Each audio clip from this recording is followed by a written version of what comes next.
우리 성경 욥기 1장 찾겠습니다.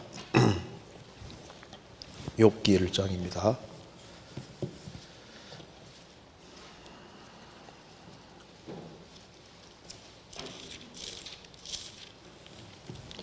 자, 욥기 1장 1절부터 제가 읽겠습니다. 우스 땅에 욥이라 이름하는 사람이 있었는데 그 사람은 순전하고 정직하여 하나님을 경외하며 악에서 떠난 자더라. 그 소생은 남자가 7이요 여자가 3이며 그 소유물은 양이 7천이요 약대가 3천이요 소가 500결이요 암나귀가 500이며 종도 많이 있었으니 이 사람은 동방 사람 중에 가장 큰 자라.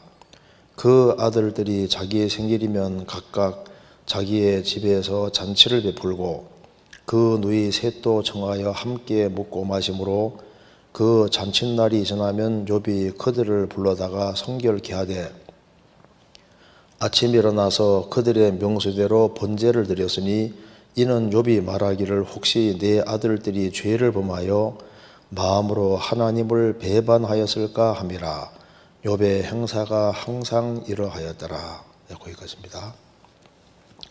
네, 명절 잘 보내셨습니까? 네. 제가 우리 신앙생활에 좀 욥기를 한번 우리가 순서적으로 한번 배워보는 것이 필요하겠다 싶은 생각이 간절합니다. 그래서 이번에 시간 나는 대로 욥기를 좀 순서대로 한번 이렇게 기회 있을 때마다 좀 배워볼까 하는 생각이 듭니다. 자, 그래서 오늘은 첫 시간으로 이제 하나님을 경외한 욥 이 제목으로 좀 말씀을 드려보도록 하겠습니다. 아마 천국 가면은 우리가 뭐 만날 사람들이 많이 있는데 욥은 틀림없이 천국 가면 만나게 될 겁니다. 그래서 하나님께 크게 칭찬을 받고 신앙생활을 아주 잘한 아주 대표적인 사람 중에 한 사람이 그 속에 무조건 욥이 들어갑니다. 그래서 욥이라는 사람이 어떤 식으로 신앙생활을 했는지를 우리가 좀 배우면은 우리 신앙에 크게 도움이 되리라고 생각합니다. 자, 욥은 어떻게 해서 끝까지 신앙생활을 잘할 수 있었을까?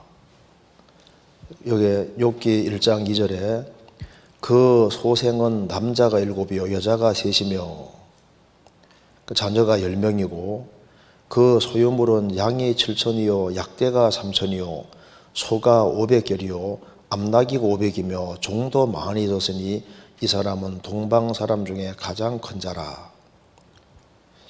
10명의 자녀가 있고 그 엄청난 재산을 소유한 사람이었습니다. 어느 날 전 재산이 날아가고 10명의 자녀가 다 죽었음에도 불구하고 끝까지 신앙을 지키고 나중에 아주 영광스러운 축복 속에 들어가고 욥기라고 하는 아주 귀한 성경이 이제 기록됐는데 욥이 사용이 됐습니다. 그래서 어떻게 해서 욥이 신앙생활을 그렇게 잘할 수 있었을까? 야고보서 5장에서는 이제 이 욥이 또 선지자라고 말을 했습니다. 그래서 그 핵심적인 이유가 1절에 나와 있는 겁니다. 욥기 1장 1절입니다. 우스 땅에 욥이라 이름하는 사람이 있었는데 이 실제 인물입니다. 그 사람은 순전하고 정직하여 순전하다는 것은 뭔가 비난받을 만한 것이 없었다. 그는 순전하고 정직하였다고 했습니다. 정직하여 하나님을 경외하며 악에서 떠난 자라. 악을 피했다. 악에서 구별되어 살았다는 겁니다. 여기 이제 핵심적으로 중요한 구절은 바로 한마디로 요약하면 욥은 순전하고 정직하여 하나님을 경외했다. 그래서 여기에 욥이라는 사람의 신앙생활을 한마디로 요약하면은 그는 하나님을 경외하는 삶을 살았다는 겁니다. 욥은 하나님이 자기 모든 존재의 근본이라는 것을 확실하게 알고 있는 겁니다. 그래서 자신은 피조물로서 천지를 창조하시고 자신을 만드신 절대자 하나님이 항상 자기 위에 있다는 것을 인정하고 생을 살았던 겁니다. 그래서 우리 시대는 라오디게아 시대입니다. 라오디게아 뜻은 백성을 기쁘게 하는 자라 그런 뜻인데 요즘 위아래를 잘 모르는 시대가 되었습니다. 욥은 위아래가 아주 확실한 사람입니다. 그래서 하나님을 경외한다는 말은 하나님이 자기 인생의 가장 첫 번째 자리를 차지한다는 걸 인정하는 겁니다. 하나님에게 우선권을 드리는 겁니다. 그렇기 때문에 하나님께 순종하고 복종하고 사는 것이 너무나도 자연스러운 겁니다. 그래서 욥의 신앙생활의 원동력이 뭐냐? 그는 하나님을 경외하고 살았던 겁니다. 그래서 욥기를 쭉 읽어보면은 욥의 마음을 항상 차지하고 있는 것은 하나님이라는 걸 알 수 있습니다. 그는 하나님 중심의 삶을 살았고 하나님을 참으로 경외하기 원했기 때문에 부모를 공경하려면 부모 음성의 귀를 잘 기울여야 되는 것처럼 욥은 하나님을 경외하는 사람이기 때문에 그 하나님의 음성의 귀를 잘 기울이고 오로지 인생의 목적은 하나님을 아주 확실하게 경외하고 사는 것이었습니다. 욥기 4장 찾겠습니다. 4장 6절.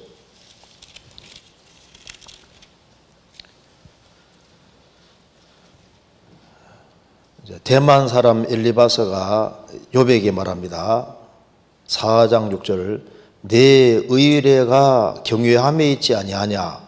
내 소망이 내 행위를 완전히 함에 있지 아니하냐? 욥은 하나님을 참으로 경외하기를 원했고 그리고 행위를 완전히 하는데 아주 정말 바르게 살아가는 이것이 그는 소망이었던 겁니다.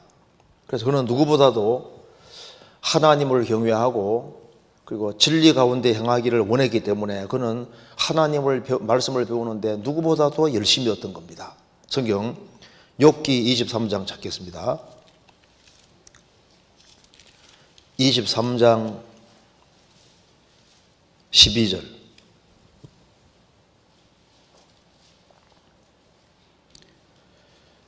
내가 그의 입술의 명령을 어기지 아니하고 일정한 음식보다 그 입의 말씀을 귀히 여겼구나. 그는 하나님의 입술의 명령을 어기지 아니하고 일정한 음식보다 매일매일 먹는 음식보다 그 입의 말씀을 귀히 여겼구나. 그는 하나님 말씀을 누구보다도 사모하는 사람이었습니다. 그래서 욥기를 읽어보면 욥이 그 당대 하나님에 대해서 가장 바르고 정확한 지식을 가지고 있었고 하나님에 대해서 얼마나 광범위한 지식을 갖고 있는지 모릅니다. 그는 천체에 대해서 그리고 이 지구에 대해서 그 세상 모든 만사에 대해서 아주 상세한 지식을 갖고 있었습니다. 왜 그랬냐 하면 그는 오로지 하나님을 잘 섬겨보는 이것이 소망이었던 겁니다. 그리고 그의 간절한 소망은 그리스도에 대한 소망, 그 소망으로 그는 가득했습니다. 욥기 19장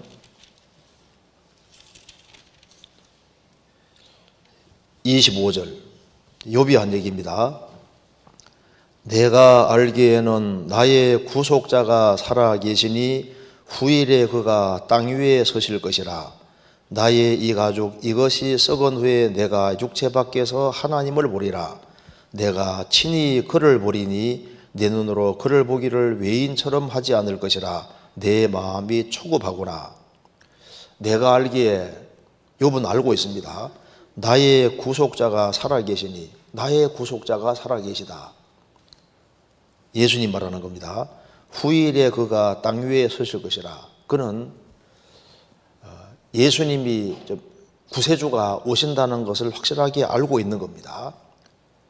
하나님이 아담 하와가 죄 지었을 때 여자 후손 오실 것을 약속해 주셨습니다. 여자 후손이 오실 걸 약속해 주기 때문에 그는 여자의 후손이 오셔서 자신을 구원해 준다는 사실을 확실하게 믿고 있는 사람입니다. 그래서 하나님이 아담 하와가 죄를 지었을 때 그 약속하신 약속이 후일에 이루어진다는 것을 믿고 알고 있는 사람이기 때문에 내가 알기에는 나의 구속자가 살아계시니 후일에 그가 땅 위에 서실 것이라. 예수님이 초림하고 재림하는 것을 미리 믿음으로 보고 있는 겁니다. 나의 이 가죽 이것이 썩은 후에 내가 육체 밖에서 하나님 보리라. 요번 지금 몸 전체가 병들어서 구더기들이 막 몸에 기어다니는 그런 상황이고 이제 본인은 이제 잠시 후에 곧 죽음을 건너갈 거라고 생각을 했습니다. 그래서 나의 이 가죽 이것이 썩은 후에 내가 육체 밖에서 하나님을 보리라. 그런데 이것이 히브리어로 보면은 육체 밖에서 하나님을 볼 뿐 아니라 부활의 몸을 입고 주님을 보리라. 그 두 가지 번역이 가능합니다. 그래서 영역본에는 육체 밖에서라고 번역한 것도 있고 육체를 가지고서라고 번역한 것이 있는데 두 가지 번역이 가능한 겁니다. 그래서 육체 밖에서 볼 뿐 아니라 부활의 몸을 입고 보리라. 이 속에 벌써 부활도 들어가 있는 겁니다. 그래서 내가 친히 그를 보리니 내 눈으로 그를 보기를 외인처럼 하지 않을 것이다. 주님하고 친밀하게 지내기 때문에 낯선 사람처럼 보지 않을 것이다. 내 마음이 초급하구나 이 말은 이제 곧 죽음을 건너가서 이제 주님을 만날 생각을 하니까 스릴이 넘치고 아주 긴장이 되고 그리고 아주 자기가 평생에 사모해 왔던 것이 마침내 이루어지기 때문에 마음이 초급하다. 내가 얼마나 사모했는 줄 아느냐 그런 의미입니다. 그런 후일에 하나님을 만날 소망으로 살았던 거예요. 욥의 소망인 겁니다. 그는 그 당대 가장 하나님을 두려워하고 하나님의 판단을 두려워하고 아주 생을 조심조심 살았던 겁니다. 욥기 31장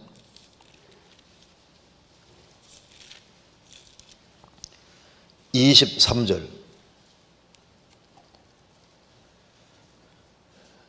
나는 31장 23절 나는 하나님의 재앙을 심히 두려워하고 그 위험을 인하여 아무것도 할 수 없느니라.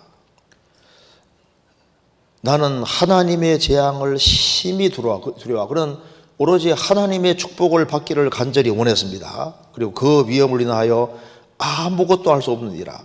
그러니까 하나님 말씀을 어기는 건 감히 생각도 못하고 오로지 말씀 가운데 살기를 정말 두려워했다. 그는 하나님을 경외하는 사람이었습니다. 그렇기 때문에 그는 그의 자녀들도 하나님을 향해서 마음이 잘못될까 봐 항상 노심초사하고 신경을 많이 썼던 겁니다. 욥기 1장입니다.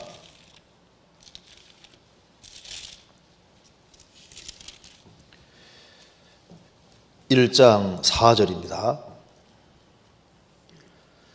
그 아들들이 자기 생일이면 각각 자기의 집에서 잔치를 베풀고 그 누이 셋도 청하여 함께 먹고 마심으로 그 잔칫날이 지나면 욥이 그들을 불러다가 성결케 하되 아침에 일어나서 그들의 명수대로 번제를 드렸으니 이는 욥이 말하기를 혹시 내 아들들이 죄를 범하여 마음으로 하나님을 배반하였을까 함이라. 욥의 행사가 항상 이러하였더라. 항상 이러했다는 것은 욥이 규칙적으로 그렇게 했다는 겁니다. 보통 잔치 때 먹고 마시고 즐기다 보면은 잘못하면 그 하나님을 향한 마음이 흐트러질까 봐 욥은 항상 신경을 쓰고 혹시 마음으로 하나님을 배반했을까 봐 아주 걱정을 하고 욥의 자녀들도 정말 신앙생활을 잘하기를 간절히 원했고 그래서 욥의 자녀가 죽었을 때 욥은 주신 자도 하나님이시오 취하신 자도 하나님이오시니 하나님 이름이 영광을 받으시올지라. 왜 그렇게 말하냐면 욥은 자녀들이 주님 앞에 가 있다고 믿고 있는 거예요. 그래서 욥기 제일 마지막 장에 보면은 하나님이 욥을 회복시켜 주실 때 전부 다 배로 주셨는데 자녀만은 10명 줬습니다. 왜? 10명은 주님 앞에 가 있으니까. 그러니까 그는 욥의 자녀들, 자기 자녀들이 그 하나님을 바르게 섬기고 같이 영원한 천국에서 같이 살기를 간절히 소망했던 겁니다. 그래서 그 욥의 신앙의 원동력이 도대체 뭐냐?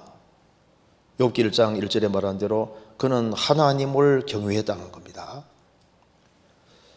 자, 오늘날 우리 시대만큼 하나님을 무시하는 시대가 없습니다. 왜 하나님을 무시하냐 하면은 이사야 57장 11절에 말한 대로 내가 나를 경외치 아니하면 내가 오랫동안 잠잠함을 인함이 아니냐. 하나님이 오랫동안 잠잠히 가만히 계시다는 이유 때문에 너가 혹시 나를 무시하고 사는 것이 아니냐.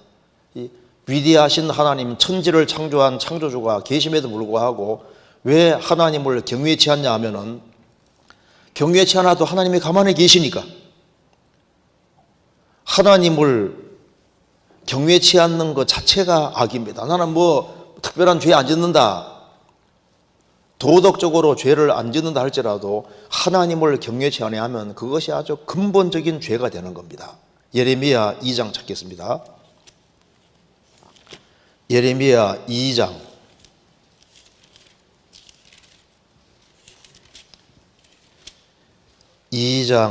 19절.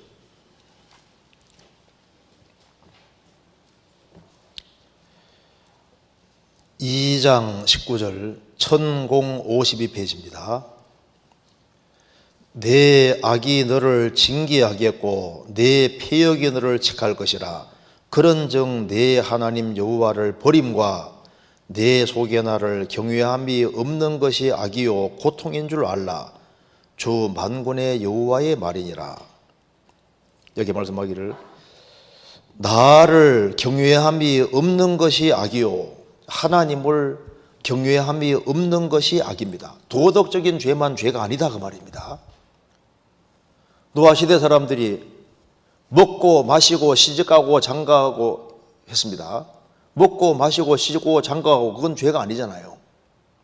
그런데 그거 이상 생각하지 않는, 즉 하나님을 추방시켜버린 것이 죄입니다. 하나님 우리를 떠나소서. 하나님 우리를 위해 뭘 할 수 있습니까? 하나님 없이 사는 것, 하나님을 경외치 않는 그 자체가 그게 악이고, 인생의 모든 고통은 하나님을 경외치 않는 데서 오는 겁니다. 그래서 하나님을 경외함이 없는 것이 악이요 고통인 줄로 알라. 하나님을 경외하는 것은 모든 축복으로 가는 길이 되는 겁니다. 말라기 1장에 보면은 하나님께서 말씀하셨습니다. 내 이름을 멸시하는 제 자성들아, 나 만군의 여호와가 이러노라. 내가 아비일진대. 아들은 그 아비를 공경하나니, 아비를, 종은 그 주인을 공경하나니 내가 아비일진대 나를 공경함이 어디 있느냐. 내가 주인일진대 나를 두려워함이 어디 있느냐. 하나님은 아버지가 아니고 주인이 아닙니다. 너희들이 나를 섬긴다고 하는데, 너는 더러운 떡을 나의 단에 드리고도 말하기를 우리가 어떻게 주님을 더럽겠습니까? 그걸 총독이가 갖다 줘봐라. 총독이 받겠느냐. 그 하나님을 무시하고 살면서도 하나님을 경외한다고 착각을 했습니다. 인간이 해야 될 가장 근본적인 본분은 하나님을 알고 하나님을 두려워하고 하나님을 높이고 사는 거예요. 그래서 전도서 12장 13절에 일의 결국을 다 들었으니 하나님을 경외하고 그 명령을 지킬지어다. 이것이 사람의 본분이니라. 사람이 해야 될 것은 하나님 만든 세상에 살고 있기 때문에 하나님을 경외하는 이것이, 하나님을 경외하고 그 명령을 지키는 것이 인간의 본분이다 그 말입니다. 전도서 12장 13절, 전도서의 결론을 보시겠습니다. 12장 13절.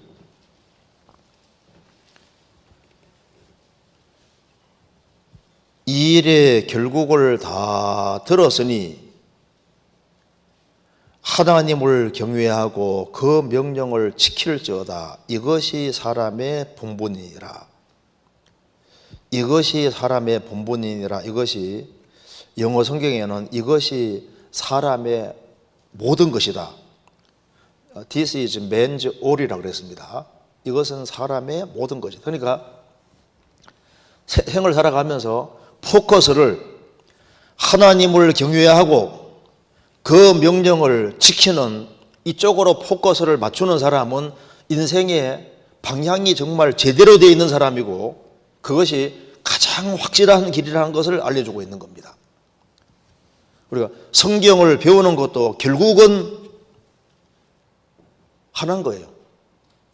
하나님을 경외하고 그 명령을 지킬지어다. 하나님을 경외하는 사람이 되는 이것이 목적인 거예요. 우리가 성경을 배우는 목적이 뭐겠습니까? 신명기 17장 19절에 말하기를 평생에 자기 옆에 두고 읽어서 그 하나님 여호와 경외하기를 배우며 하나님을 경외하는 것을 배우기 위해서 성경을 배우는 겁니다. 그리고 여호와를 경외하는 것은 지식의 근본입니다. 그러니까 모든 성경 속에 들어가는 길, 성경 속에 있는 지식과 지혜에 들어가는 길이 뭐냐? 하나님을 경외하는 사람은 성경을 제대로 배울 수 있고 성경 안에 들어갈 수 있는 겁니다. 그래서 여호와를 경외하는 것이 지혜의 근본이요 거룩하신 자를 아는 것이 명철이니라. 잠언 9장에 나와 있는 말씀대로 여호와를 경외하는 그것이 지혜로 나가고 지식으로 나가고 모든 신령한 것을 깨닫는 길입니다. 성경은 여호와를 경외하는 도입니다. 시편 19편입니다.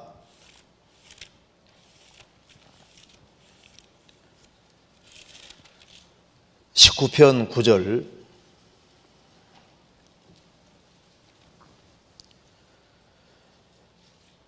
여호와를 경외하는 도는 정결하여 영원까지 이르고 여호와의 규례는 확실하여 다 의로우니. 성경은 여호와를 경외하는 도입니다.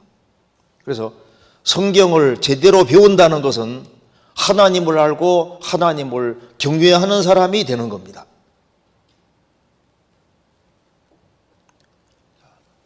주님이 왜 우리의 죄를 사해 주셨을까요?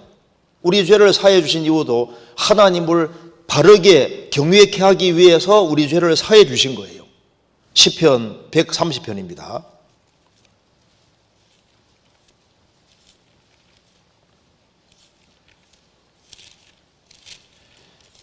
시편 130편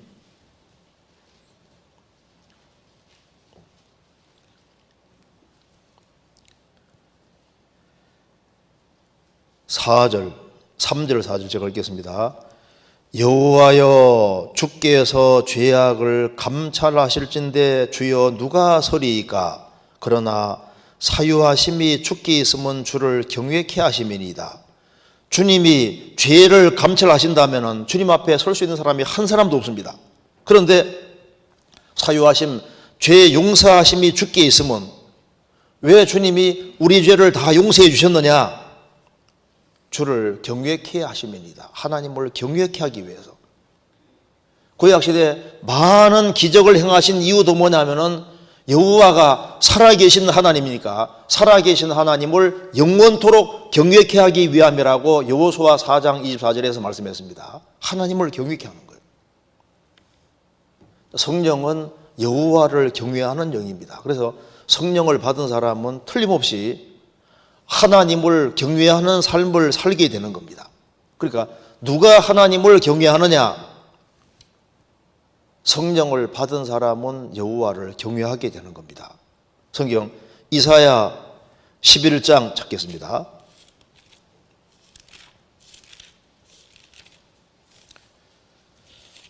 (11장)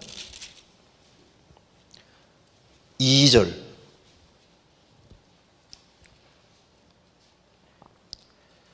11장 2절 여호와의 신 979페이지입니다. 여호와의 신 곧 지혜와 총명의 신이요 모략과 재능의 신이요 지식과 여호와를 경외하는 신이 그 위에 강림하시리니. 이새의 줄기에서 나온 한 싹은 예수님입니다. 예수님에게 성령이 임하셨고 예수님이 죽으시고 부활하신 이후에 구원받은 우리에게도 성령이 임했는데, 여호와의 신 성령은 지혜와 총명의 신이요 모략과 재능의 신이요 지식과 여호와를 경외하는 신이 그 위에 강림하시리니. 성령은 여호와를 경외하는 신입니다. 그래서 구원을 확실히 받아야만 하나님을 제대로 경외할 수 있는 겁니다. 욥은 하나님을 경외하는 자라. 욥기 처음 시작이 욥은 하나님을 경외하는 자다. 그러니까 욥기 배우면은 어떻게 하는 것이 하나님을 경외하는 것인지를 알 수가 있는 겁니다. 그럼 왜 사람은 하나님을 반드시 경외해야 되느냐? 그 이유가 있어요. 그분은 하나님이거든요. 이 우주에서 가장 높으신 분이 계십니다. 그리고 그분은 가장 두려워해야 할 분이기 때문입니다.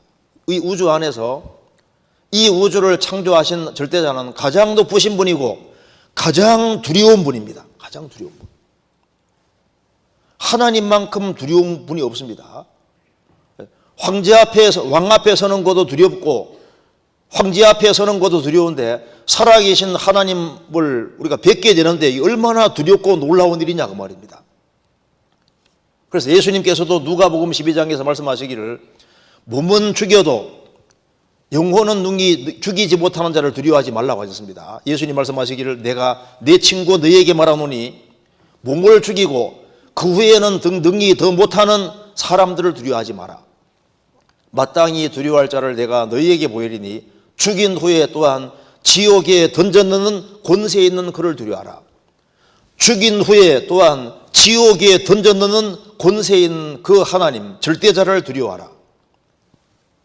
하나님은 허연 노인이 아닙니다. 하나님이 얼마나 거냐하면 하나님은 우리가 상상하는 것보다 항상 크고 상상하고 상상하는 것보다 훨씬 더 크신 분인 거예요. 성경 시편 145편입니다.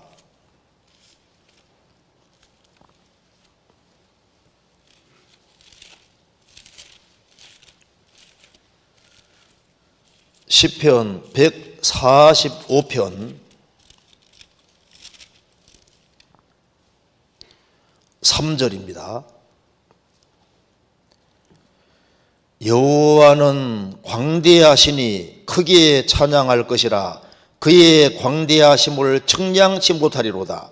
여호와는 광대하시니 크시니 크게 찬양할 것이라. 그의 광대하심을 측량치 못하리로다. 하나님이 얼마나 크신지 아무도 그 길을 측량할 수 없습니다. 그래서 보라 그에게 열방은 통에 한 방울에 물 같고 저울에 적은 티끌 같으니. 이방 나라들도 하나님 보실 때는 통에 한 방울에 물 같고 저울에 적은 티끌 같아 그 말입니다. 우리가 보는 산도 하나님 만드신 것이고 바다도 그가 만드신 겁니다. 그러니까 하나님은 무한히 크신 분이고 무한히 높으신 분이기 때문에 우리가 상상의 나래를 아무리 펼치더라도 그보다 훨씬 더 크신 분인 거예요. 모든 진선비로 꽉 차 있는 아주 무한히 걸어가신 절대자, 가장 놀라운 분이 배후에 계십니다. 하나님이 얼마나 위대하고 얼마나 놀라운 분인지 우리가 계속적으로 알 필요가 있습니다. 지금 과학이 발달함으로 인해서 하나님이 만든 피조물 세계가 얼마나 섬세하고 얼마나 놀랍게 되는지가 점점 밝혀지잖아요. 우리는 지금 가장 많은 곳을 볼 수 있는 시대가 되었습니다.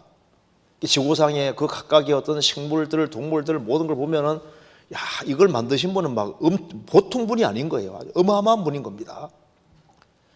이 거대한 우주에 정확한 법칙과 질서가 있고, 그리고 하나님께서 큰 것만 만드신 것이 아니라 아주 세세한 것까지 다 만드셨는데, 머리털 하나도 보면은 얼마나 섬세하고 아주 세밀하게 만들어져 있습니까? 그 절대자의 눈길을 벗어날 수 있는 것은 아무것도 없습니다. 참새 한 마리도 하나님 허락하시는 안 떨어지고 너희에게는 머리털까지 다 세신 바 되었다. 이 무한히 거대하신 그 절대자, 그 하나님을 알고 인생의 가장 큰 보배는 뭐냐 하면은 하나님을 경외하고 사는 것이 이게 보배인 거예요. 그래서 내가 만일 나는 하나님을 경외하고 살아야 되겠다, 그런 결심 굳히고 살아간다면 그게 정말 가장 큰 보배를 가지고 있는 게 되는 겁니다. 성경 이사야 33장입니다.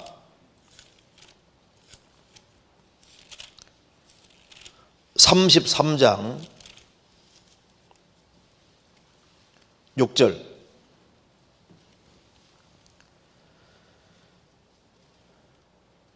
너의 시대에 평안함이 있으며 구원과 지혜와 지식이 풍성할 것이니 여호와를 경외함이 너의 보배니라. 여호와를 경외함이 너의 보배니라. 여호와를 경외하는 사람은 정말 보배 중에 보배를 가지고 있는 겁니다. 욥은 인생의 비밀을 깨달은 사람입니다. 인생의 길은 바로 여호와를 경외하는 거다. 여호와를 경외하는 사람들이 있는 그 시대는 너의 시대에 평안함이 있고 구원과 지혜와 지식이 풍성할 것이니, 구원과 지혜와 지식이 풍성할 것이다. 그래서 여호와를 경외하는 것이 너의 보배니라. 신앙의 비결이 뭡니까? 바로 여호와를 경외하는 겁니다. 완전한 지혜는 뭐냐? 주의 이름을 경외하고 순종하는 거예요. 미가서 6장입니다.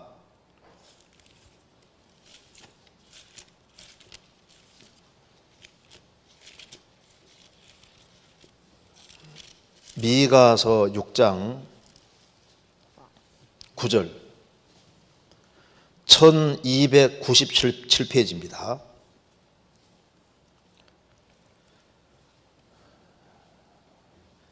여호와께서 성읍을 향하여 외쳐 부르시나니 완전한 지혜는 주의 이름을 경외함이니라.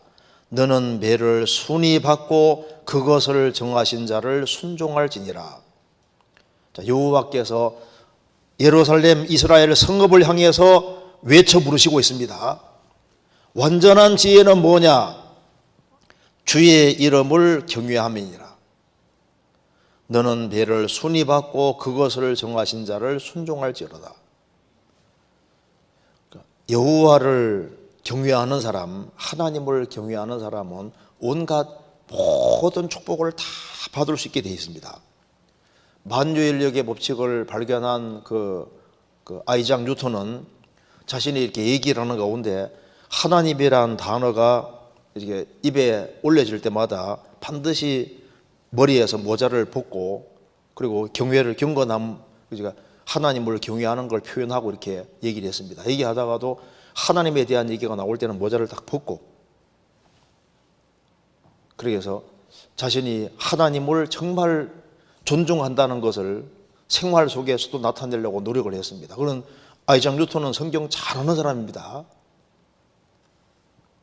그런 자기 서재에 한 절반 이상은 성경에 관계되는 책이었습니다. 그는 과학자이지만은 성경을 무척 열심히 연구한 사람이었습니다. 그래서 이제 이 하나님을 경외하는 것이 참 중요한데, 누가 하나님을 경외하는 것을 배울 수 있냐 하면은 전심이 있어야만 하나님을 경외하는 것이 뭔지를 알 수 있는 겁니다. 전심이 없이는 하나님을 제대로 알 수가 없거든요. 왜? 하나님은 하나님이기 때문에 적당한 마음 가지고, 그런 마음 가지고는 하나님을 알 수가 없게 되어 있는 거예요. 성경 잠언 2장입니다.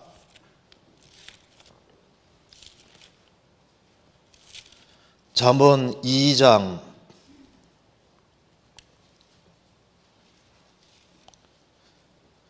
1절입니다.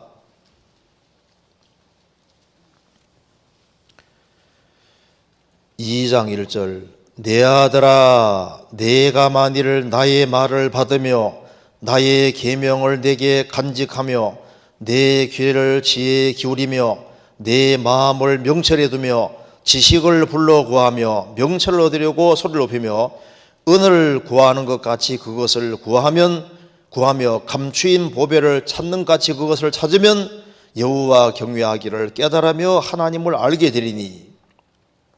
여기에 온갖 것이 동원되고 있습니다. 2절에 내 귀를 지혜에 기울이며, 귀가 나와 있습니다. 내 마음을 명철에 두며, 마음이 나와 있죠. 지식을 불러 구하며 명철을 얻으려고 손을 높이며, 입이 나와 있습니다. 은을 구하는 것 같이 그것을 구하며 감추인 보배를 찾는 같이 그걸 찾으면 손과 발이 다 동원되는 거지 않습니까?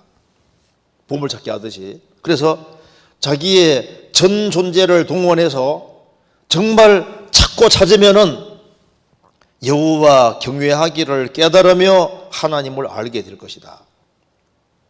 하나님은 영이시기 때문에 전심으로 찾고 찾는 사람은 하나님을 정말 경외할 수 있게 해주시고, 그리고 모든 것을 주님이 깨닫도록 도와주시는 겁니다. 그래서 욥의 신앙생활의 원동력은 뭐냐? 그는 하나님을 경외했습니다. 그렇기 때문에 우리의 모든 신앙생활의 바탕이 하나님을 두려워하고 하나님을 높이는 것이 바탕이 되면은 거기에서 모든 활력이 나올 수 있는 겁니다. 그래서 가정생활 속에서도 힘과 능력은 여호와를 경외하는 겁니다. 잠언 31장 보면은 현숙한 여인 나오지 않습니까?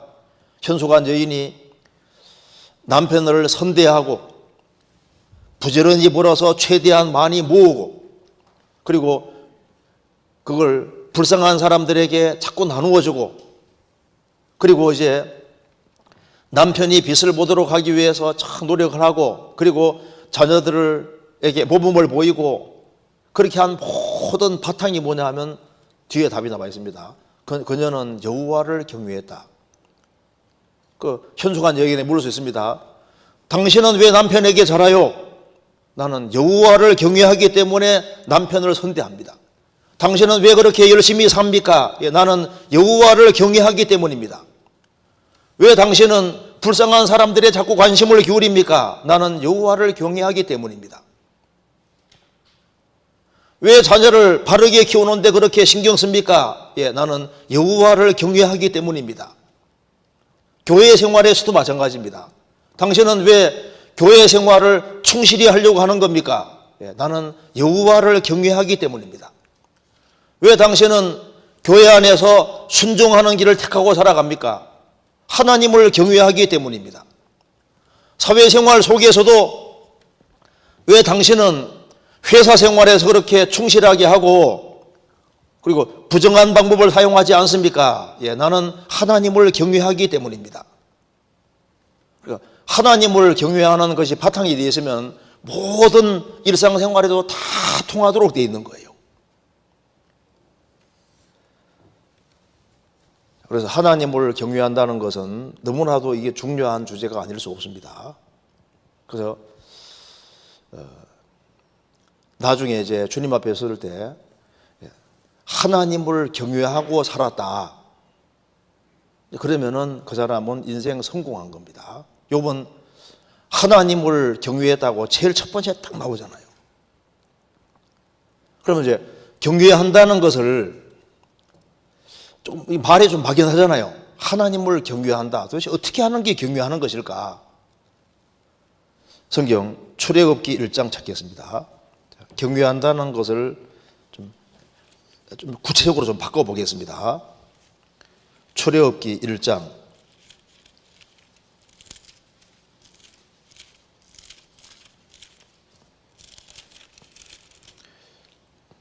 15절.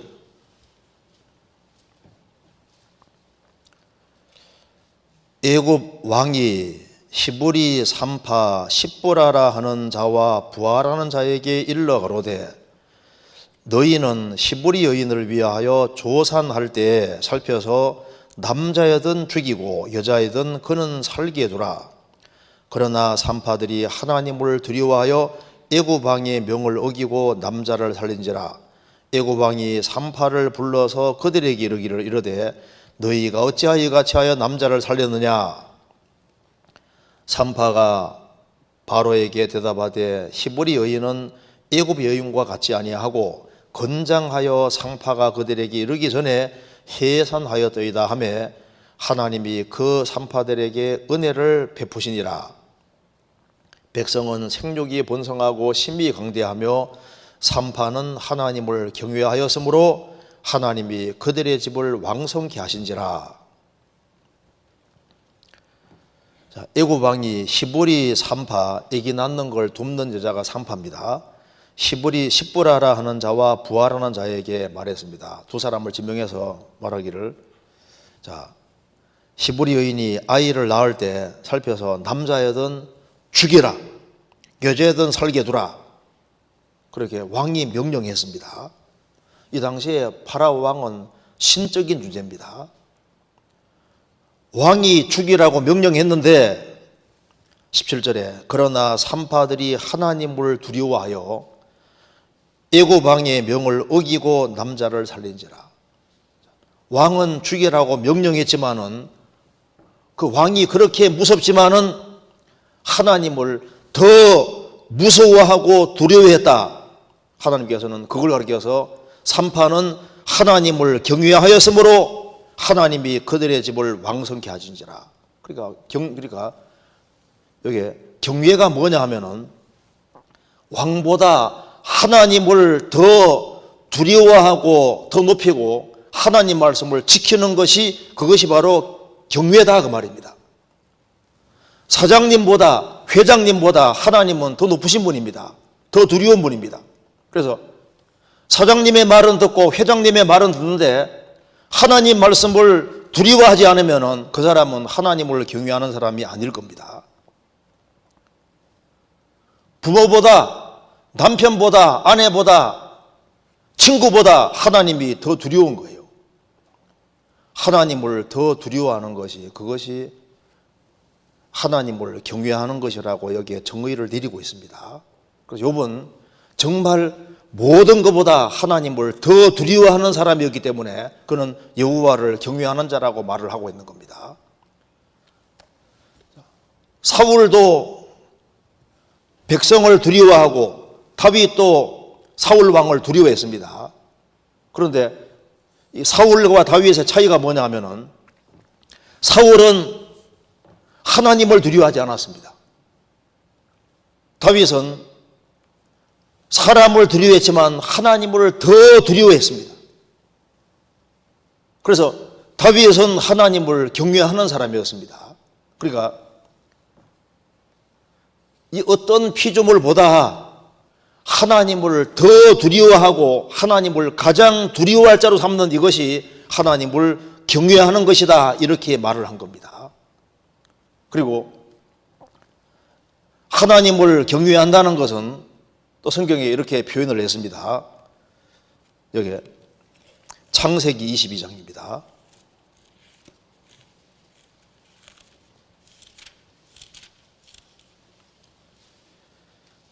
(22장) 1절.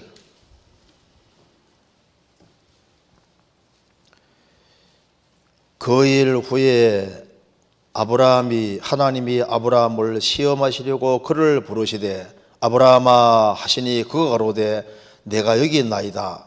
여호와께서 가라사대 내 아들을 내 사랑하는 독자 이삭을 데리고 모리아 땅으로 가서 내가 네게 지시하는 한 산 거기서 그를 번제로 드리라.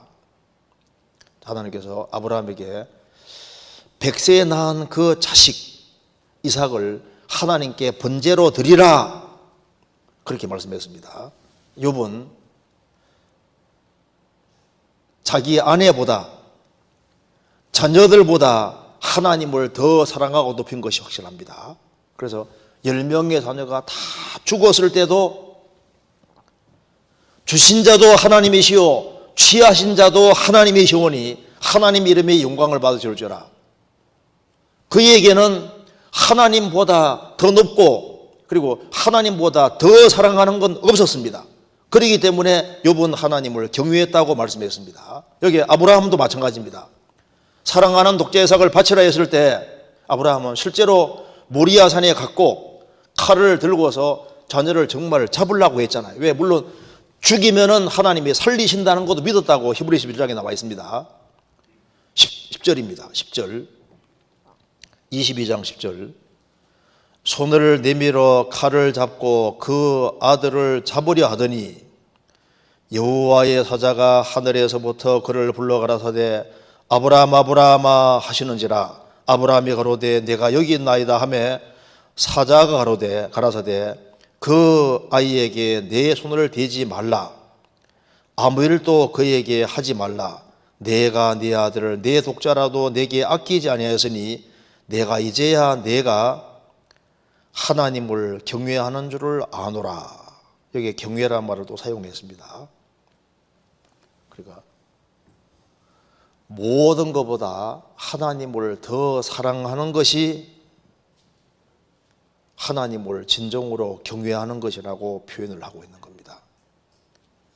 왜냐하면 우리 존재 자체가 근원이 하나님인 거예요. 하나님이 없으면 우리는 없는 겁니다. 그리고 내 아내도 하나님이 주신 거예요. 내 자녀도 하나님이 주신 겁니다.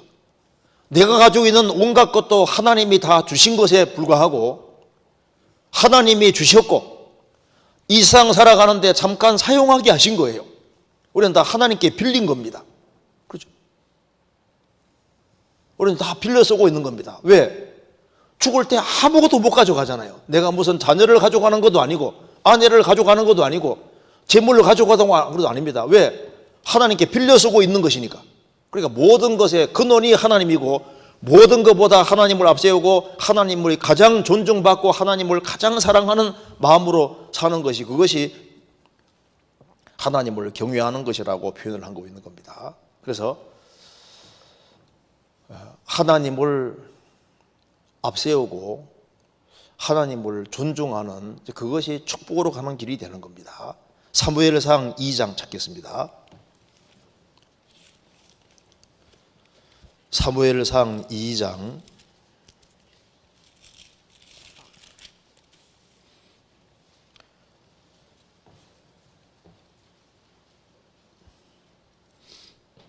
16절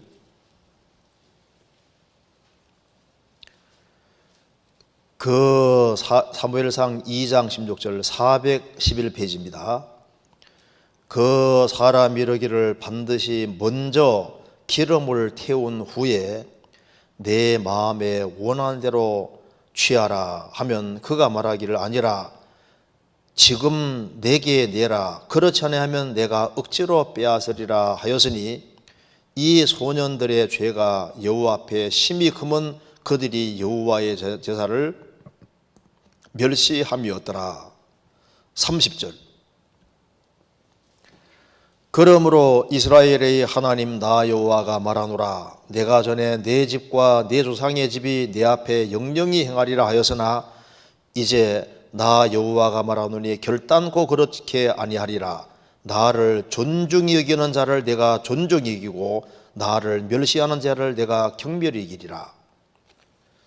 엘리 제사장의 두 아들 홈니와 비나스가 여호와 제사를 멸시했습니다. 그래서 하나님께 드려져야 될 것이 그것을 먼저 하나님께 드려야 되는데 갈고리로 딱 취해서 자기가 뺏어가는 겁니다. 그래서 먼저 하나님께 드리고 난 이후에 16절에 먼저는 하나님이신고 그 다음에 그렇게 해도 먼저 자기가 딱 취해 가졌습니다. 그래서 취해 가니까 여호와를 멸시했다 그 말입니다. 그래서 하나님 말씀했습니다. 나를 존중히 여기는 자를 내가 존중히 여길 것이다. 나를 경멸히 멸시하는 자를 내가 경멸히 여기리라. 먼저를 우선권을 하나님께 두는 것이 하나님을 존중히 여기고 경외하는 것이고 우선권을 자기가 차지하는 것이 하나님 볼 때 우선권을 하나님께 두지 않는 것이 하나님을 멸시하는 거예요. 우리가 어른들과 식사할 때도 어른이 먼저 술 드는 것이 맞잖아요. 하물며 그러한데 우리 인생에서 하나님이 계시고 하나님이 항상 우선으로 계신데 우선권을 하나님께 드리지 아니하고 자기가 항상 우선권으로 가고 먼저가 하나님이 되지 않고 자기가 먼저가 되면은 하나님을 멸시하고 하나님을 무시하는 것이 된다 그 말입니다. 욥은 하나님을 경외했다. 하나님 우선권으로 사는 것을 말하는 겁니다. 그리고 욥은 하나님을 경외하며 악을 떠난 자들아, 하나님을 경외하는 것과 악에서 구별되는 것은 연결되어 있는 겁니다. 잠언 8장입니다.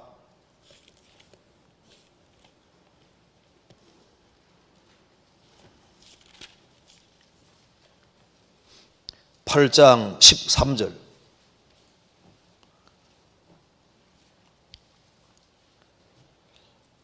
(917페이지입니다) 여호와를 경외하는 것은 악을 미워하는 것이라. 나는 교만과 거만과 악한 행실과 패역한 입을 미워하느니라. 여호와를 경외하는 것은 악을 미워하는 것이라. 하나님은 악과는 같이 있을 수가 없잖아요. 시편 5편에 악은 하나님과 함께 유하지 못한다, 하나님과 함께 있을 수가 없다고 했습니다. 그래서 여호와를 경외하는 것은 악을 미워하는 것이다.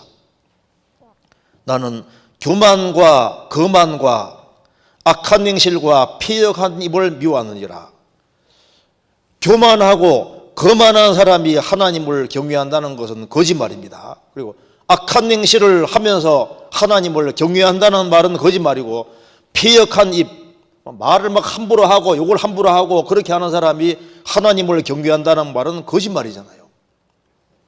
여호와를 경외하는 것은 악을 미워하는 것이라. 욥은 하나님을 경외했기 때문에 악을 미워하고 살았습니다.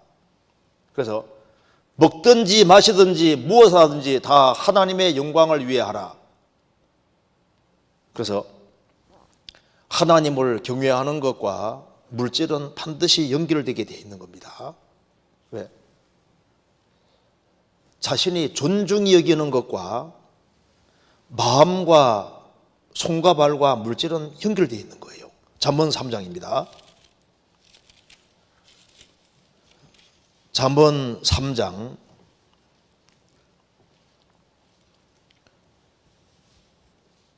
9절. 내 재물과 내 소산물의 처음 익은 열매로 여호와를 공경하라. 그리하면 내 창고가 가득히 차고 내 접틀에 새 포도즙이 넘치리라. 내 재물과 내 소산물의 처음 익은 열매로 여호와를 공경하라. 그리하면 내 창고가 가득히 차고 내 접틀에 새 포도즙이 넘치리라. 그래서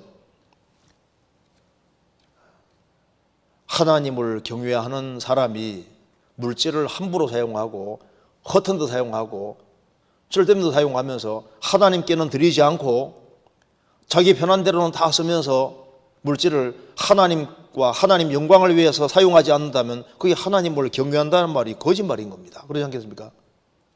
그래서 하나님을 경외하는 그것이 바로 삶의 원동력이 되기 때문에 하나님을 경외하는 사람은 일꾼을 아주 귀하게 여길 것이고, 하나님을 경외하는 사람은 성도를 아주 귀중히 여기고, 하나님을 경외하는 사람은 그것이 지혜롭게 되는 길이 되는 겁니다. 하나님을 경외하는 사람은 당연히 하나님이 가장 높은 줄 아니까 높은 사람이 누군지를 알고 위아래를 정확히 알고 질서를 잘 지키고, 그리고 기먹은 자든 소경이든 그런 사람도 하나님이 형상대로 지으신 사람이니까 그 사람을 당연히 귀하게 여기게 되고, 그리고 그것이 형제의 사랑으로 나타나고, 그리고 하나님을 경외하는 그것이 가정생활에도 그대로 적용됩니다. 그래서 성경에 보면은 남편을 경외하란 말이 나와 있는데, 부모를 경외하고 공경하고 이 모든 것 자체가 하나님을 경외하는 것이 바탕이 되면 다 그게 나오게 되는 거예요. 그리고 하나님을 경외하는 사람은 당연히 하나님을 경외하는 사람과 친구가 되는 겁니다. 성경 시편 119편입니다.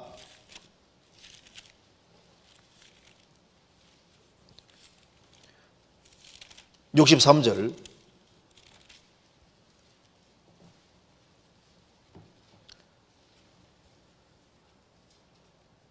나는 주를 경외하는 모든 자와 주의 법도를 지키는 자의 동무라.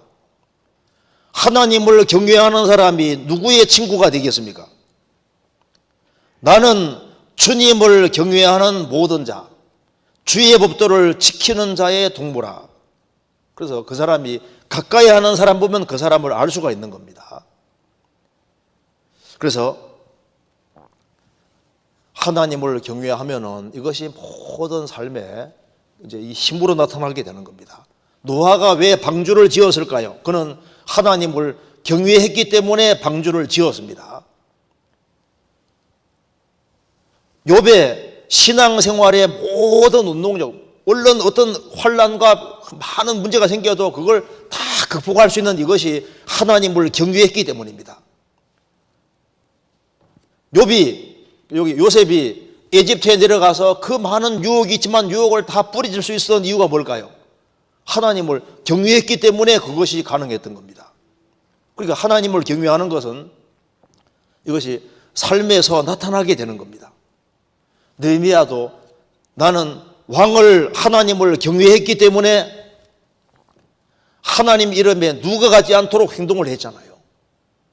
그래서 우리 신앙생활에서 이게 참 중요한 문제입니다. 이삭의 경외하는 하나님, 그런 말도 나와 있는데 이삭도 하나님을 경외하고 살았습니다. 그러니까 이제 경외라는 게 참 중요한 겁니다. 그래서 여기에 이제 하나님을 경외하는 사람에게 하나님이 하나님을 왜 경외하라고 했냐 하면은 우리에게 축복해 주려고 하는 거예요. 일단 하나님을 무시하는 사람은 구원과는 관계없게 되는 겁니다. 하나님은 하나님을 알고 하나님을 높이는 마음, 하나님을 두려워하는 마음을 가진 그 사람을 구원해 주시는 거예요. 하나님은 하나님을 두려워하는 사람을 구원해 주십니다. 성경 이사야 66장입니다. 이사야 66장 1절입니다.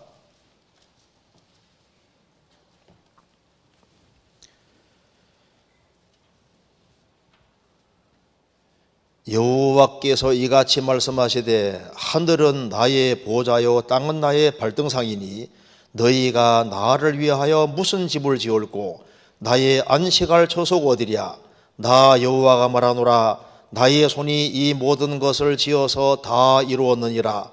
물은 마음이 가난하고 심령이 통회하며 나의 말을 인하여 떠는 자 그 사람은 내가 곤고하려니와.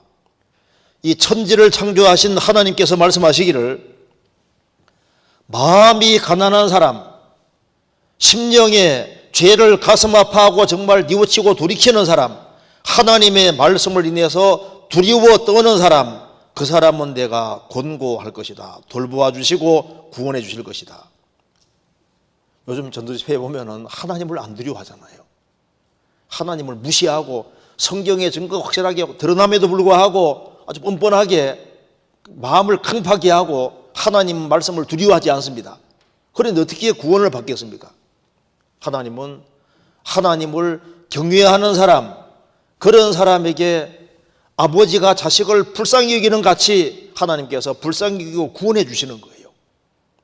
구원을 받기 위해서도 하나님을 무시하는 사람은 구원이 안 됩니다. 하나님을 경외하고 높이는 사람은 구원에 가깝게 되고 구원을 받게 되는 겁니다.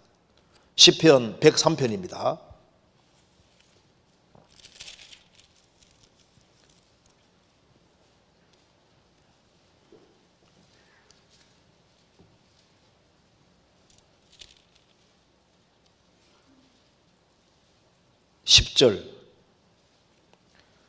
우리의 죄를 따라 처치하지 아니하시며 우리의 죄악을 따라 갚지 아니하셨으니 이는 하늘이 땅에서 높은 같이 그를 경외하는 자에게 그 인자하심이 크심이로다.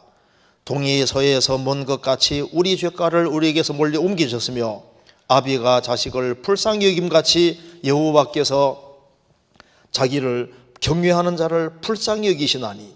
하나님은 아버지가 자식을 불쌍히 여기는 것처럼 여호와께서는 자기를 경외하는 자를 불쌍히 여기시고, 그리고 하나님께서는 하나님을 경외하는 사람, 그 사람이 바로 속죄를 받도록 정해두신 겁니다.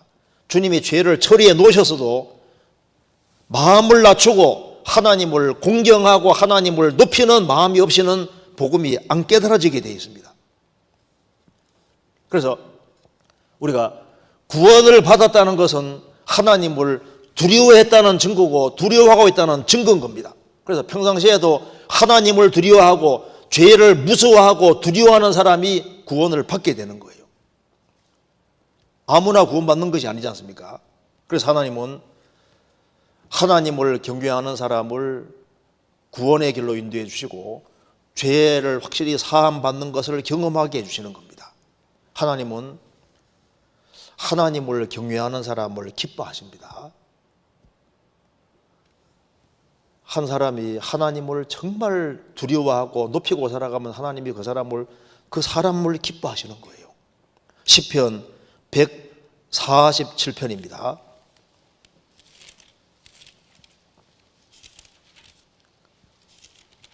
(147편) 10절.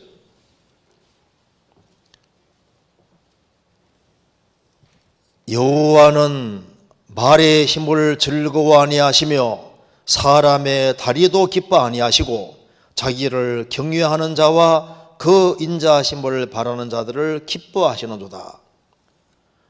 여호와께서는 말의 힘을 즐거워 아니하시며, 말의 힘이라는 것은 눈에 보이는 세력을 기대는 겁니다. 재산이 많다고 해서 다른 어떤 이렇게 권력이 있다고 해서 눈에 보이는 걸 기대는 것을 즐거워하지 않고 사람의 다리도 기뻐 아니하시고 자기 수단 방법대로 사는 사람, 자기 힘을 믿고 사는 사람, 여기 사람의 다리도 기뻐 아니하시며, 나는 힘이 세다, 나는 괜찮은 존재다, 내 혼자 잘 먹고 잘 살 수 있다, 자기 힘을 기대고 살아가는 사람도 기뻐하지 아니하시고, 하나님은 하나님을 경외하는 자와 하나님의 사랑하심을 바라는 사람을 기뻐하시도다. 인간은 피조물이기 때문에 하나님을 높이고 하나님을 의지하고 하나님의 도움을 바라고 살 때 하나님 그 사람 기뻐하십니다. 욥은 하나님을 경외하는 사람이니까 하나님이 기뻐하는 사람입니다. 하나님은 욥을 기뻐하셨거든요. 하나님을 경외하는 사람, 그 사람은 하나님이 존중히 여기십니다. 나를 존중히 여기는 자를 내가 존중히 여기고, 하나님을 정말 크고 귀하게 높게 여기는 사람은 하나님이 그 사람을 존중히 여기시죠. 하나님을 경외하는 그 사람, 틀림없이 그 사람에겐 하나님이 지혜를 주십니다. 주를 경외함이 바로 지혜입니다. 악을 떠남이 명철이라 하시느니라. 그러니까 하나님을 경외하는 것이 바로 하나님이 지혜 얻는 길이 되는 거예요. 그래서 누가 지혜가 있냐 하면은 하나님을 경외하는 사람, 하나님을 높이는 사람에게 지혜가 있는 거예요. 악을 떠나는 사람에게 명철이 있는 겁니다. 시편 25편 14절에 여호와의 친밀함이 경외하는 자에게 있으며 그 언약을 저에게 보이시리로다. 욥은 하나님을 경외하는 사람이기 때문에 하나님이 그를 친밀히 하셨고, 그리고 그는 하나님의 많은 말씀을 깨달을 수가 있었습니다. 하나님을 경외하는 사람은 일생을 살아가면서 하나님 은혜를 계속 경험할 수 있게 주님 만들어 주시는 겁니다. 시편 31편입니다.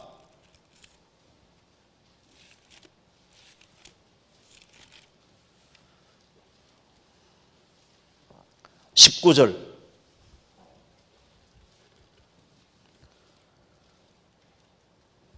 주를 두려워하는 자를 위하여 쌓아두신 은혜, 곧 인생 앞에서 죽게 피하는 자를 위하여 베푸신 은혜가 어찌 그리 큰지요.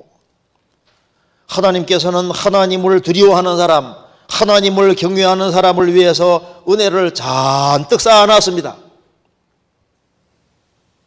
저축하듯이 하나님은 탁 쌓아놨는데, 하나님을 경외하는 사람을 위해서 쌓아두신 은혜가 있는데, 인생 앞에서 죽게 피하는 자를 위하여 베푸신 은혜가 어찌 그리 큰지요. 은혜를 잔뜩 쌓아놓고 그때그때마다 일생 살아가면서 계속해서 은혜를 베풀어 주시고 인생을 돌이켜 봤을 때 하나님이 이렇게 도우셨구나. 에베네스를 도움에들 지금까지 이렇게 인도하셨다는 사실을 알게 되는 겁니다. 그리고 인생의 기로에 설 때 하나님을 경외하는 사람에게는 하나님이 택할 길을 정확히 보여주시는 거예요. 시편 25편입니다.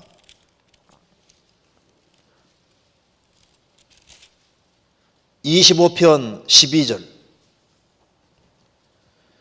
여호와를 경외하는 자 누구뇨? 그 택할 길을 저희에게 가르치시로다. 하나님을 경외하는 사람은 인생을 헤매지 않게 해주시는 겁니다. 하나님을 경외하는 사람은 그 사람이 누구뇨? 그 택할 길을, 선택의 길을 가르쳐 줄 것이다. 여호와를 경외하는 사람은 틀림없이 제3의 길이 있습니다. 제3의 길. 인생에 두 길만 있는 것이 아니라 제3의 길이 있도록 되어 있는 겁니다. 전도서 7장입니다.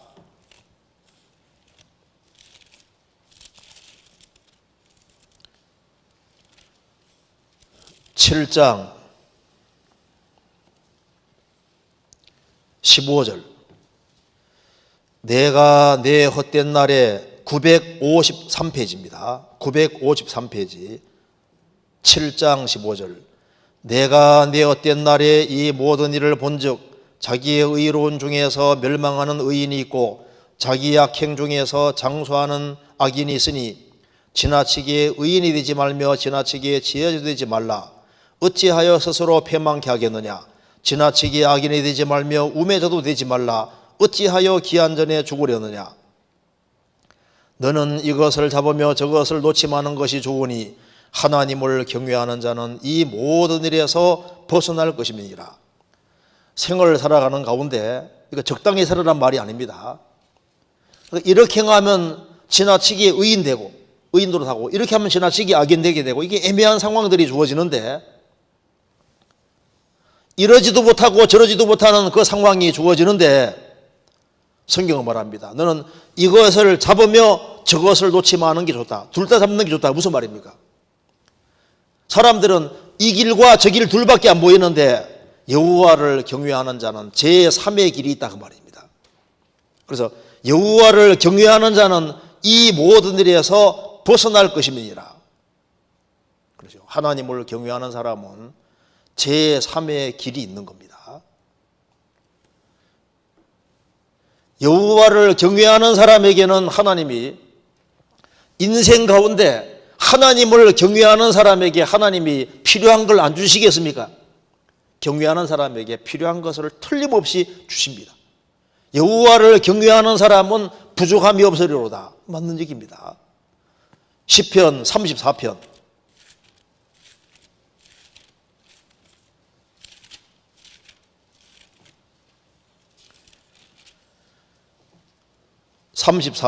7절입니다.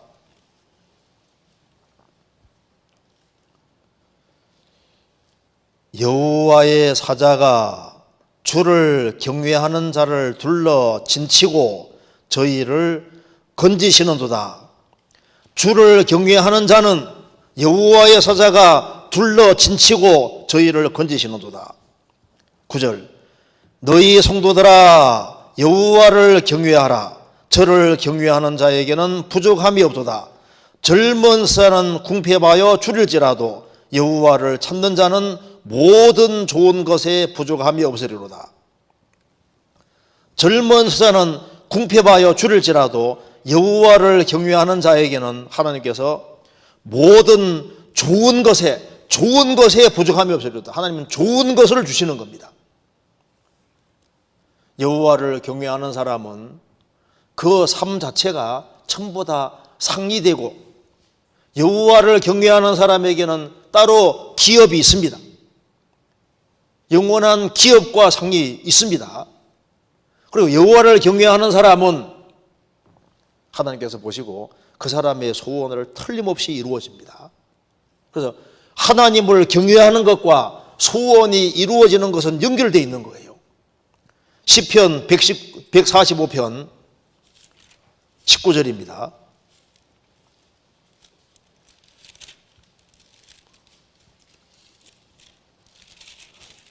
145편 19절. 저는 자기를 경외하는 자의 소원을 이루시며 또 저희 부르짖음을 들어사 구원하시리로다. 하나님은 하나님을 경외하는 자의 소원을 이루어 주십니다. 그렇기 때문에 잠언 23장 17절에 말한 대로 내 마음으로 악인의 형통을 부러워 말고 항상 여호와를 경외하라. 정령이 내 장래가 있겠고 내 소망이 끊어지지 아니하리라. 여호와를 경외하는 사람은 정령이 장래가 있고 장래가 보장되어 있고 소망이 끊어지지 않을 것이다. 여호와를 경외하는 사람은 하나님이 소원을 이루어 줍니다. 그런데 왜 여호와를 경외하는 것이 중요하냐 하면은 여호와를 경외하는 것과 자녀가 축복받는 것이 연결되어 있는 거예요. 시편 여기 시편 112편 보시겠습니다. 112편 1절 2절.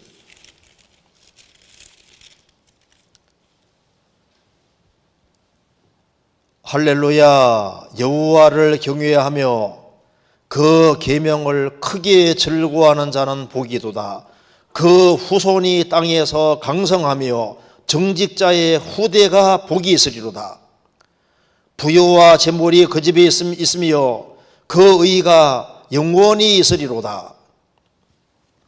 여호와를 경외하며 그 계명을 크게 즐거워하는 자는 복이도다. 여호와를 경외하는 사람은 그 후손이 땅에서 강성하며 정직자의 후대가 복이 있을 것이다. 부요와 재물이 그 집에 있으며 그 의가 영원히 있으리로다. 4절에 정직한 자에게는 흑암 중에 빛이 일어나나니 그는 어질고 자비하고 의로운 자로다. 여호와를 경외하는 사람은 정직하고 바르게 살기를 갈망하기 때문에 비록 흑암이 온다 할지라도 흑암 중에 빛이 일어나도록 되어 있습니다. 그러니까 여호와를 경외하는 것은 생에서 축복을 받는 정말 길이 되는 겁니다. 잠언 14장입니다.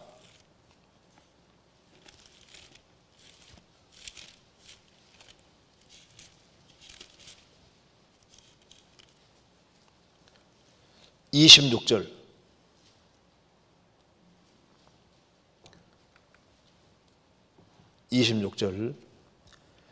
여호와를 경외하는 자에게는 견고한 의뢰가 있나니 그 자녀들에게 피난처가 있으리라.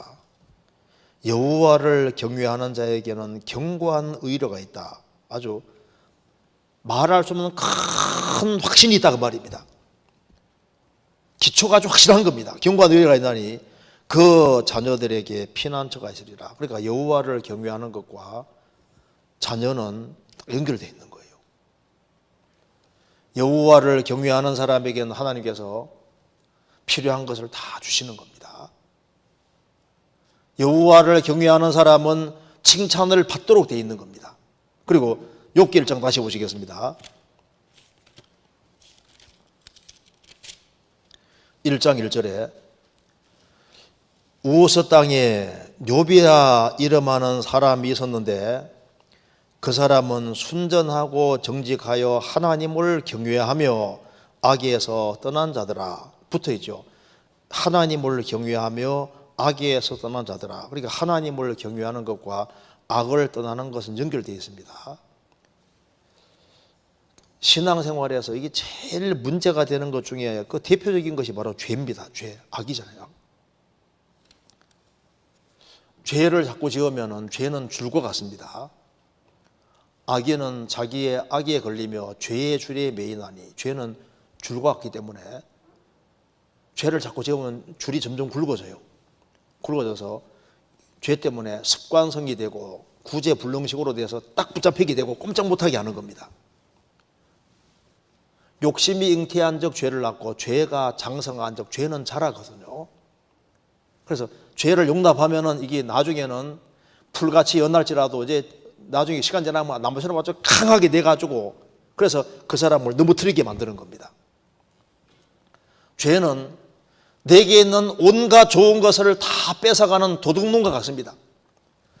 하나님을 향한 열정과 열심, 영혼을 사랑하는 마음, 교회를 사랑하는 마음, 성도를 사랑하는 마음, 그런 사랑하는 마음 같은 걸 다 뺏어가고 신앙에 어떤 열심 같은 걸 죄가 다 뺏어가잖아요.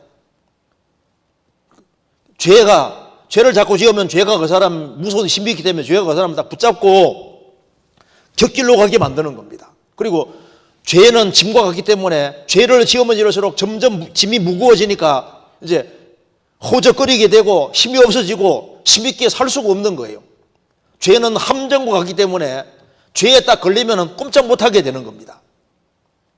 욥은 어떻게 해서 악을 떠날 수 있었을까요? 그는 하나님을 경외했습니다. 하나님을 경외했기 때문에 악에서 구별되고 적극적으로 지속적으로 계속적으로 선을 행한 것을 볼 수가 있습니다. 그래서 하나님을 경외하는 사람은 하나님을 경외하기를 갈망하면 갈망할수록 그 사람은 악에게 멀어지고 하나님이 원하시는 것을 하게 되는 겁니다. 그래서 제가 어떤 글에 이런 게 나옵니다. 제가 읽어드릴게요. 주님을 두려워할 때 사람은 악을 떠나지만 인간을 두려워할 때 사람은 악과 동행하게 된다. 참 맞는 말 같습니다. 주님을 두려워할 때 사람은 악을 떠나지만 인간을 두려워할 때는 사람은 악과 동행하게 된다. 사람을 두려워하면 올무에 걸리게 되는 겁니다. 그래서 여호와를 사랑하는 것은 악을 미워하는 겁니다. 시편 97편 찾겠습니다. 시편 97편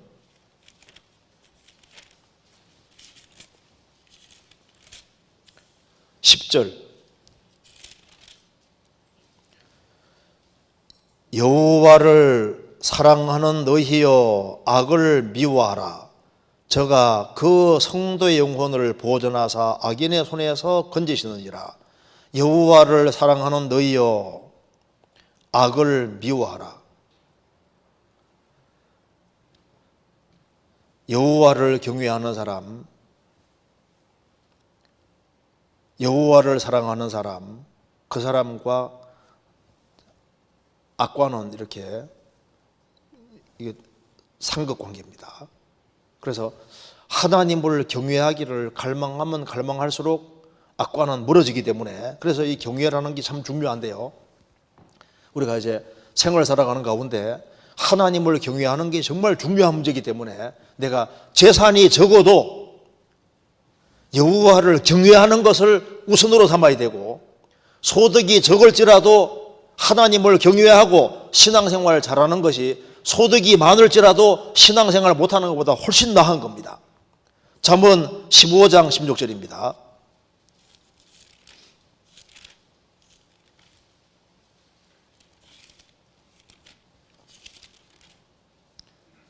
(15장 16절) 가산이 적어도 여호와를 경외하는 것이 크게 부하고 번뇌하는 것보다 나으니라. 여간 채소를 먹으며 서로 사랑하는 것이 살찐 소를 먹으며 서로 미워하는 것보다 나으니라. 가산이 적어도 재산이 적어도 여호와를 경외하는 게 낫다. 채소를 먹으면서도 서로 사랑하는 것이 살찐 고기 먹는 것보다 미워하는 것보다 낫다. 당연하죠. 욥은 형통할 때도 하나님을 경외했습니다. 불행이 닥칠 때도 여호와를 경외했습니다. 어떤 경우에도 끝까지 오직 여호와를 경외하고 사는 사람, 그것이 모든 축복으로 가는 길이 되는 겁니다. 여기 전도서 5장 1절입니다.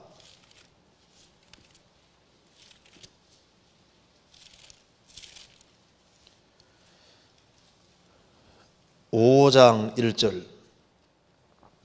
너는 하나님의 전에 들어갈 때 네 발을 삼갈지어다. 가까이하여 말씀을 듣는 것이 우매자의 제사 드리는 것보다 나으니 저희는 악을 행하면서도 깨닫지 못함이니라. 너는 하나님 앞에서 함부로 빌지 말며 급한 마음으로 말을 대지 말라. 하나님은 하늘에 계시고 너는 땅에 있음이니라. 그런즉 마땅히 말을 적게 할 것이니라. 7절 꿈이 많으면 헛된 것이 많고 말이 많아도 그러하니 오직 너는 하나님을 경외할지니라. 오직 너는 하나님을 경외할지니라. 우리는 오직 하나님을 경외할지니라. 그래서 저 사람은 하나님을 경외하고 살았다. 그리고 다윗이 하나님을 섬기다가 잠들었다는 말씀대로 그는 하나님을 섬기다가 잠들었다. 그는 하나님을 경외하고 하나님 중심으로 생활을 살았다. 그는 신앙생활을 한번 멋지게 살아는 그 목적 가지고 생활을 살았다. 그래 된다면 그 사람은 축복일 겁니다. 그래서 우리 오늘 욥기 1장 배운 대로 욥이 항상 마음속에 품고 있는 것은 가장 크신 하나님이 정말 계시기 때문에 하나님 앞에 피조물로서 나는 하나님을 경외하고 살다 가야 되겠다. 그것이 그 가장 뿌리 깊은 그곳에 있는 겁니다. 우리도 마찬가지입니다. 내가 생을 살아가는 데 가운데 내가 얼마간의 생을 살 줄 알 수 없지만은 나는 하나님을 경외하고 살아야 되겠다. 이제 그런 마음 가지고 살면은 그것이 자신이 잘 되고 자녀가 잘 되고 그리고 주변에 많은 사람들이 좋은 영향을 받고 주님 품으로 인도되는 길이 될 겁니다. 같이 기도하시겠습니다.